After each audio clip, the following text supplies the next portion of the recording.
தெய்வத்தின் குரல் முதல் பகுதி இளைஞர் கடமை என்ற தலைப்பில் மகாபெரிவா அருளிய உரை. பிறருக்கு உபகாரம் செய்வதற்கே நமது சரீரம் ஏற்பட்டிருக்கிறது என்பது ஆன்றோர் மொழி. பரோபகாரார்த்த இதம் சாரீரம் என்பார்கள். தேகத்தில் நல்ல தெம்பு இருக்கிற போதே இவர்கள் சேவை நெறியில் ஈடுபட வேண்டும். பிறருக்கு சேவை செய்வதற்காகவே தேகபலத்தை நன்கு காத்து கொள்ள வேண்டும். தேக பலத்தை விட ஒழுக்க பலம் முக்கியம். நமது மதம் கூறுகிற சாஸ்திர தர்ம நெறியின்படி சுத்தமான வாழ்வு வாழ வேண்டும். இப்படி நாம் தூய்மையாக இருந்தால்தான் பிறருக்கு நல்ல முறையில் சேவை செய்ய முடியும். காமக்ரோதாதிகள் இருந்தால் எப்படி நல்ல முறையில் சேவை செய்வது? சமூக சேவை உண்மையாக இருக்க வேண்டுமாகில் சேவை செய்கிறவர்களுக்கு தர்மத்திலும் சத்தியத்திலும் தளராத பிடிப்பு இருக்க வேண்டும். அவர்களுக்கு பயம் என்பதே கூடாது. பயமற்ற நிலை வேறு, ஹிம்சை வழியில் நடப்பது வேறு. இரண்டையும் குழப்பிக் கொள்ளக்கூடாது. இவர்களுக்கெல்லாம் உதாரணமாக இருப்பவர் ஆஞ்சநேய சுவாமி. அவருக்கு இருந்த பலம் மிக பெரியது. சுபாவத்திலோ சாந்தராக இருந்தார்.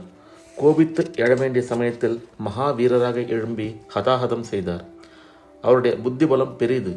ஆயினும் பக்தியில் தோய்ந்து அடக்கத்துடன் வினயமே ஸ்வரூபமாக சேவை செய்து கொண்டிருந்தார். பயம் என்பதே அவருக்கு இல்லை.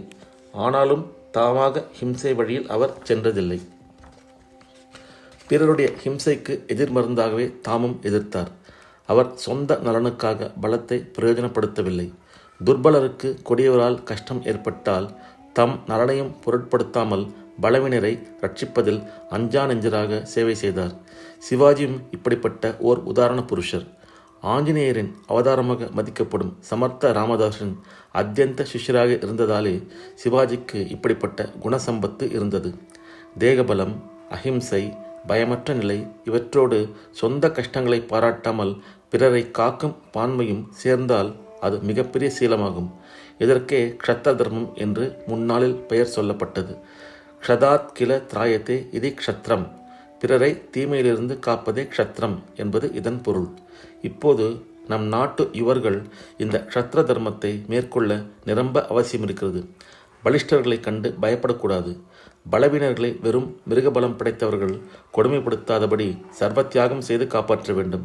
மெஜாரிட்டி மைனாரிட்டி என்ற பயம் இல்லாமல் தர்மத்துக்கு ஆபத்து வந்தால் உயிரை திருணமாக மறித்து போராடுகிற நெறி இளைஞர்களுக்கு இருக்க வேண்டும். இதுவே சேவையில் ஈடுபட்ட இவர்களின் தர்மம். துரதிருஷ்டவசமாக இதற்கு நேர்மாறான போக்கை காணும்போது வருத்தமாக இருக்கிறது. பலவீனர்களை பயமுறுத்தி ஹிம்சை முறையால் பணிய வைக்கிற போக்கு நல்லதல்ல. இந்த மாதிரி செய்கிற ஸ்ட்ரைக், உண்ணாவிரதம், கொடும்பாவை கொளுத்தல், கிளர்ச்சி இவையெல்லாம் உண்மையில் இவற்றை செய்கிறவர்களின் பலவீனத்தைத்தான் காட்டுகிறது. தங்களுடைய லட்சியத்திலுள்ள சத்தியத்தின் சக்தியில் நம்பிக்கை இல்லாததால்தான் இத்தகைய நடவடிக்கைகளை எடுக்கிறார்கள். பெரும்பான்மை பலம் படைத்தவர்கள் பலத்தை துஷ்பிரயோகம் செய்யும்போது அதை கண்டு பயப்படுவதும், அதேபோல் தங்கள் பலத்தை துஷ்பிரயோகம் செய்து பலவீனர்களை பயமுறுத்துவதும் தேசத்துக்கு நல்லதல்ல. மக்களின் இந்த பலவீனம் சர்க்காரிலும் தானே பிரதிபலிக்கிறது. மறுபடி நாம் இந்த தேசத்தில் பயமில்லாத பிரஜைகளாக தலையை நிமிர்த்தி நடக்க வேண்டுமானால் க்ஷத்ர தர்மத்தை விருத்தி செய்ய வேண்டும். தனி மனிதர்கள் உறுதியும் ஆத்ம பலமும் கொண்டிருப்பது, அவர்கள் கட்டுப்பாட்டுடன் ஒன்று கூடி ஐக்கியமாக உழைப்பது, தீமையையும் அடக்குமுறையையும் கண்டு அஞ்சாத நெஞ்சுறுதியுடன் போராடுவது, இவையெல்லாம் இந்த தர்மத்தில் அடக்கம்.